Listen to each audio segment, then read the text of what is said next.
Norris, to talk to those who have gone home, those who have become demoralised over the years, to become re-engaged in struggle. Now's the time to talk to a new generation, to those under 25 who face the dole pews or immigration. We need them on the streets, and we need them on the streets now. And we need to build this campaign. We're not going to win it tonight, but we stood outside Ango 3 weeks ago with 40 to 50 people. We stood here on Saturday, there may have been 100, and we stand here tonight with several hundred. We need to come back to this building with 10 strong, and then we will have our way. Thank you.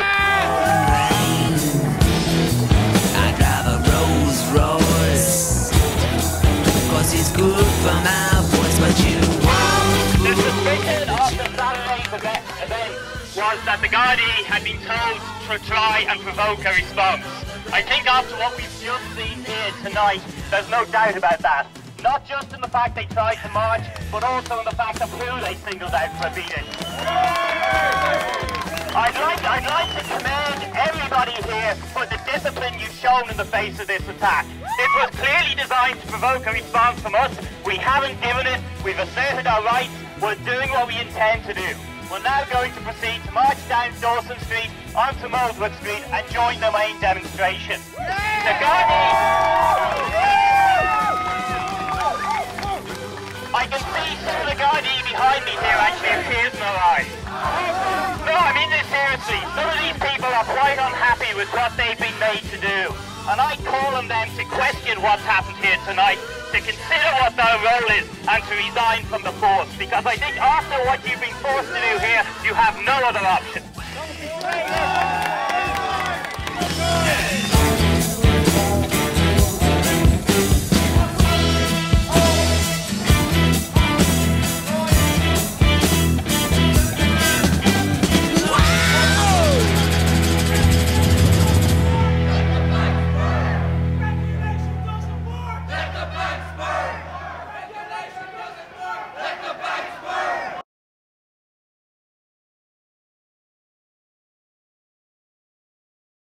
Senator Norris, what does it say about the current state of the Irish nation that 500 and 600 of their citizens are out protesting this evening outside Leinster House? Well, it says that there is a moderate protest, and I'm very glad that the vast majority of people taking part in it are extremely angry but still moderate in their behaviour. And I think it's very important that a small group of people should not use it for their own purposes. I was supposed to speak last week here, and I was coming out to do so, and I was held in by the security. The whole of Leinster House was locked down, so it had the net effect of censoring me, and I would have said quite a lot of very sharp and critical things about the banking system, pretty radical things, but it's radical thinking. It's not just throwing a brick or being silly. Now, I was invited to speak here this evening, but I'm not able to because I'm going to raise money for Palestinian children who are the victims of a serious aggression.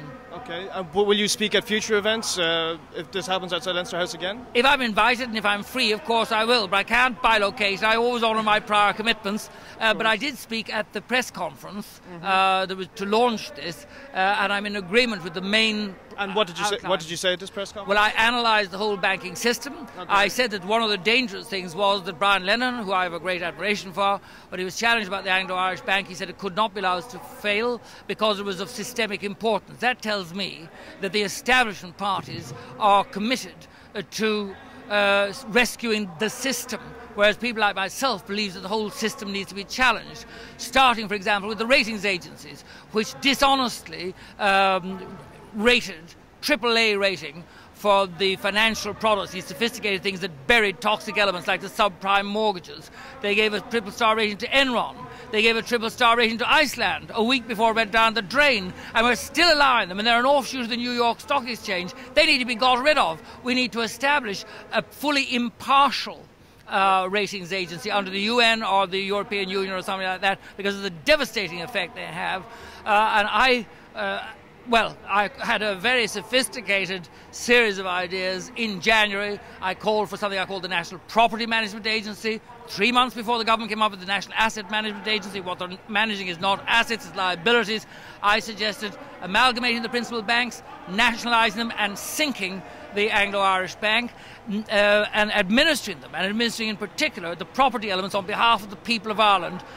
The banks ignored the ordinary people. They were only interested in the casino, the big boys, speculating on the world market. Now they're dipping their hands in the pockets of what Leona Helmsley called the little people who pay taxes. Well, I'm one of the little people who pay taxes, but I also pay my dues. I have to run and do the fundraiser for the children.